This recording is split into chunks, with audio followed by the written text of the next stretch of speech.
Slovakia. In the headlines this morning, Russia reports a wave of drone attacks, and military says it's seizing power in Kabul. Here's Astrid Nolte with the FM4 News. Thanks, Stuart.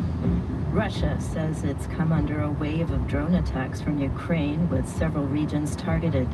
The authorities say most of the drones were shot down, but state media say an airport in the city of Peskov was hit. BBC's Steve Rosenberg has more. This was a mass drone attack targeting 6 Russian regions, including areas far from the Ukrainian border. The most significant attack appears to have been in Pskov, northwest Russia. There, the local airport was hit. Video posted on social media shows huge explosions lighting up the night sky. According to Russian officials, at least 2 Ilyushin 76 transport planes were damaged.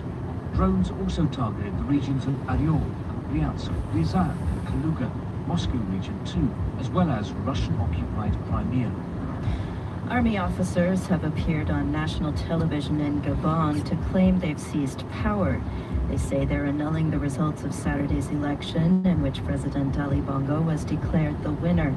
The Electoral Commission says he won 2/3 of the vote. The opposition says the vote was fraudulent.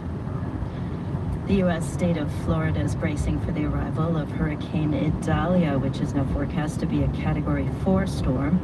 Evacuation orders are in place in more than 20 counties, and NPR's Sarah Sowers has been speaking with residents of Cedar Key who've been told they must leave. Golf carts carrying plywood boards rumbled around the small coastal town of Cedar Key ahead of Hurricane Idalia's landfall. The nearly 1,000 residents of the island are under a mandatory evacuation order. Cedar Key City Commissioner Sue Colson had one message for the residents and media still left in town. Highway Patrol came in today with many cars, and they went around and knocked on as many doors as they could to tell people to, what's the word? Leave. Sewage and water services have been cut off. Residents will only be able to return once the storm has passed. And Australia is preparing to hold a constitutional referendum on the 14th of October on whether to recognize its Indigenous people for the first time, giving the country's most disadvantaged ethnic minority more say on government policy. The Prime Minister, Anthony Albanese, is urging Australians to vote yes to creating a so-called Indigenous voice to Parliament. To the weather, today's forecast is cool and rainy with the heaviest rains in the south, the most sun in the west, top temperatures between 13 and 21 degrees. We're all in together. FNC. Morning show.